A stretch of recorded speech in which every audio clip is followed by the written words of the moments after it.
Hey guys, just got done watching 2012's The Devil Inside, and I have to admit I've seen this movie once before, but I enjoyed it a lot more now because I watched it in the dark. I found possession movies slash exorcism slash documentary horror, found footage, you know what movies I'm talking about. I find they're more scary if you watch them in the dark. There's a few more jumps. There's a few more like, as if you watch it in the daylight, it can be quite boring. No wonder these work really well in the cinema. It's had a $1 million budget, and I think it got about 54 million in the box office. Altogether, which isn't bad really when you think about it. That's a 53 million profit, which is interesting. And these movies, they're made so cheap and they make so much money. Why don't we make one and sell it, huh? Anyway, Maria Rossi calls a line and she says three dead. And basically what happened is they died doing an exorcism. And the Catholic Church basically take her into a Catholic psychiatric hospital. And later on you see her daughter, Isabella Rossi. And she basically learned of her murders from her father. So she decides she's going to make a documentary about it with her cohort in tow, the filmer, the person recording. So she goes to, where is it? She goes. Let me just say. She goes to Rome. I wrote some notes, so I just had to check quickly. She goes to Rome, cheap place to make cheap movies. So sorry about that. So basically, she goes to this school where there's priests, there's scientists and students, and they're all having a discussion about what the difference is between somebody who's possessed and someone who's mentally ill. Well, Ben and David, they kind of work outside of the system, which means even though they're Catholic, they don't work within the church, they work outside to help people, like Maria Rossi, because they're classified as mentally ill,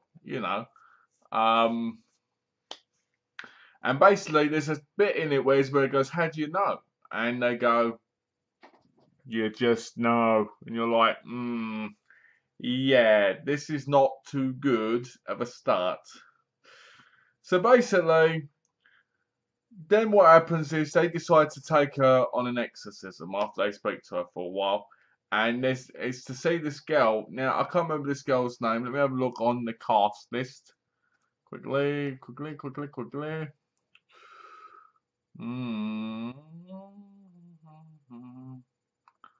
I can't tell you. But anyway, this girl, she's possessed. And she can contort herself, which means she can put her legs and all this around. And it's so creepy. It's like looking at a spider. You know how spiders can move really awkwardly, like it's like that, and it's so creepy. And when you're watching in the dark, it feels like you're actually watching like a VHS feed to a degree. And they're doing it, and they're holding her, and they're putting the cross on her, and she's saying things like, "You know you want me," which, to be honest with you, was taken from The Exorcist, like they have sex with me comment, but obviously it's more vulgar. And you're like, oh wow, and it gets so creepy and so dark. There's this weird screaming, and you know what happens when people are possessed, and you're just like, oh no, because when you watch it loud and you watch it in the dark, it's just like it's all around you. It's not just, it's like coming out the screen at you, if you know what I mean. So they do that, and then they basically talk about doing her mother. Yeah, and they basically get her mother on a bed thing in this room in the psychiatric Catholic hospital thing, and they start doing it. And basically her mother's eyes go all red. And the effects were pretty good. I actually believe Maria Rossi was possessed. I could see it. I could believe it. Her face was so dark. Because earlier on in the film, she visits her mum, and her mum has got big cuts on her arms, and she's got like a cut on her lip. But the weirdest thing about that earlier scene is she goes, "Do you want to see my painting, drawing, whatever it is?" And she goes, and Isabella goes, "Sure." And when she finds out it's her daughter, she goes bonkers. I haven't got a daughter. You do. You just don't remember, mummy. Ah, oh no. Oh no. You know, it reminded me of the bloody guy at Fertile Grounds, where he went mental when he found out she was pregnant. You know, his wife. So, she's basically doing the thing, the exorcism. She starts saying stuff to Isabella, and Isabella's going with the song because it goes, Incy Wincy Spider went up the wall of spouts. Down came the rain and washed the spider out. Something like that. And she's doing it with her. And they're like, stay away from her, she's evil. She's twisted and she's evil and she's got the demon inside her. So, basically, you're watching it and you're going, wow, this is some powerful stuff. And it doesn't, tell you what, it feels low budget, but it's doing pretty good for itself in the movie. Now, after that scene, which goes on for quite a while, they go back and I think it's, let me get it right. It is David. David starts going a little bit bonkers. What I mean by that is he starts eating and stuff. And they say something about Isabella's mum, like they say she had disciples, the demon, and basically the demon and its 3 disciples are in her mum. But guess what? They're not just in her mum. Yeah, that's right. David ends up being possessed himself. And that's some weird stuff. Then the Roman police come in. I'm guessing because they're doing illegal exorcisms. And David has a gun and he says the Lord's Prayer. And then he says to say thank you. And he shoots himself in the head. Isabella's on the floor going... And Ben's going, no. Right?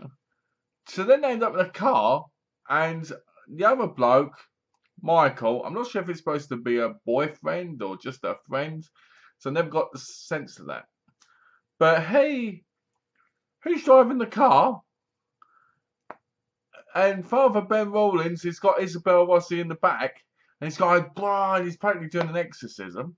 She gets loose, grabs hold of Michael, and you're like, why doesn't he just pull over and stop the car? He doesn't.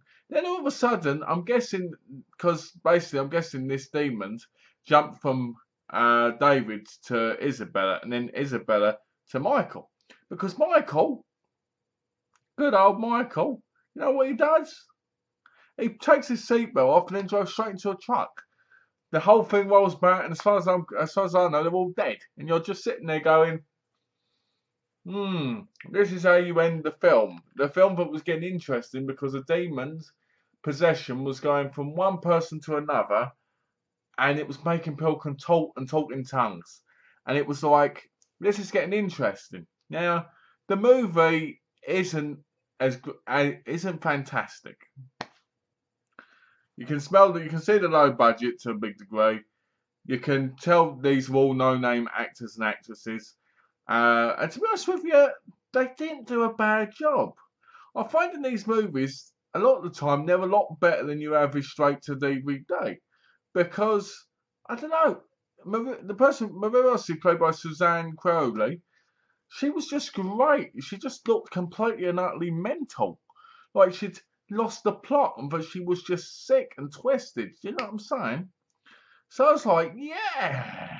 That's like my type of woman. Yeah. But anyway, this is the cast of the movie. From Fernanda Andrade played Isabella Rossi. Simon Quarterman played Father Ben Rawlins. Evan Helmuth, that's great. Evan Helmuth. Hellmouth. That'd be great, wouldn't it? He played Father Dave Kane. Iona Grammer played Michael Schaefer. Suzanne Crowley played Maria Rossi. Bonnie Morgan played Rossa Salini. Brian Johnson played Lieutenant Dreyfus. See, they try and prove as well. Another thing is the priests, the fathers, Father Ben and Father David, they try and prove to the Catholic Church of the possession, but it's not just mental illness. But they won't believe them. And they finally get the footage to it, and stuff goes down, basically. The movie, if I had to rate it, I'd probably rate it a 3. Not because it's not interesting, but it's one of those films where once you've watched it once, you know what's going to happen. Like every found footage kind of documentary movie, you've seen them so many times now. They're not as unique or as special as they could be. Like the demon journey from one person to another, that was fantastic. They should have kept on with that, but they didn't. They ended the film with the crash. And I feel like that ruined the movie. If it had had a better ending, it probably would have got a better score from a lot of people. Because a lot of people hate the ending. Well, because I've read up on this multiple times in the past. A lot of people hated the ending because it was just so rubbish. Not that it was rubbish in the fact that it wasn't greatly filmed, but it was like a rubbish way to end the film. If you get what I'm saying, because when you want to see the end of the film, you'll see a great climax. Like you just want to see a resolution. You want to see something that's going to go for a sequel, but it didn't, and I think that really brings the film down quite a bit. Because when it gets to the heated bits where it's meant to go, boom, boom, boom, it gets there pretty well. Not fantastically, but well. The lighting, the camera work, the whole darkness, and the people being possessed. See, the people possessed were awesome as people had demons inside them. They were great. I mean, the first girl was like contorting and cracking bones in her body, and it was creepy as hell. And the mother, when she was possessed and you were seeing her, she seemed so dark and it just seemed so creepy, like the devil was playing with Isabella by being in her mother. Well, not the devil, but the demons. The demon was playing with her, like she was some toy. But the ending just ruined it a lot. Like I said, the actors and actresses, they weren't perfect, but they did the job really well. And the directing was pretty good, except for the end, obviously. And I felt like this was a story that should have been in a better movie. Do you get what I mean? Like, it could have been a far better movie if they'd have done certain things to it. Like, if they'd have focused more on certain elements of the possession and the demon going between one person to another and was figuring out how to stop this thing, like reading up on it properly, talking about its origins, finding out. Do you know what I mean? That would have been far better. Because it would have been a lot darker and it would have been kind of scared you about more. Because if you don't know what the demon is and you don't know what the demon does or how it actually affects you, yeah, you see it in the body, but if you knew the actual problems, it'd be a lot scary because you'd be like, oh, does this demon exist? Does it exist? Oh, no, please don't exist. Do you know what I mean? And I think that would be great. But it's like the creepy nun on the front. You see her at the 25-minute mark, sorry, in the on a bridge thing. She's walking by with the white eyes looking at her, and you're like, why couldn't the nun have been more in it? Why couldn't she be like a troubled soul who had been possessed and got rid of that demon and then died in the end or something? Why did she just have to be like a cameo because she's on the cover? Do you know what I mean? I keep saying that, sorry. But I just sit there going, it's an alright movie. It's nothing special. Depending on who you are, you're going to see it as complete rubbish. You're going to see it as really good. Like me, you're going to see it in the middle of three. Because there is some jump moments. There are some great bits in it. There are some unique parts of it. But in the letdown, in the end, the movie kind of lets itself down at the ending. So I do like the movie. But it's one of those films that after watching once, I've watched it twice now, technically. I probably won't watch it again for a very long time because I want to forget those scare bits. I want to not, because I'll remember it too soon. It's like people. It's like if I put this on again tomorrow and watched it, it won't affect me as much. Because even though it's creeping, even though I will feel that girl contorting herself was really, really odd, and a horrible bone clicking noise, cracking noise, clicking, cracking, I couldn't watch it again and have the same feel. I know a lot of people are that way, so if I had to recommend it to people, I'd recommend it to the found footage people, the people who like found footage with the kind of documentary style in it, and possession. Because it is a possession, exorcism, possession film. I'd recommend it to that crowd more I'd also recommend watching it in the dark, like I said earlier. And I'd also recommend watching it with an open mind. You have to kind of, when you watch as many horror movies, for instance, as I have in the last month or two, you kind of have to open up more. You have to kind of be more open. Because otherwise what happens is you watch these movies and you go, oh, it's the same movie over and over again. A bit like I said about some in the past. And it's true, they are, in a lot of cases. But you should go in watching each film individually and respecting them for what they accomplish and what they don't. And The Devil Inside accomplishes quite a bit, in my view. It doesn't manage to reach cult heights like The Exorcist. Now, I don't think many films ever will, because the film's a classic. But it does a good job for what it is. Like I've said in the past, The Exorcist is a classic because of the time it was brought out. And when it was brought out back then, you didn't have loads of movies like this. There were probably some, but Exorcist was probably the first real one to actually hit mainstream and hit to a big, massive cult phenomenon. But it did.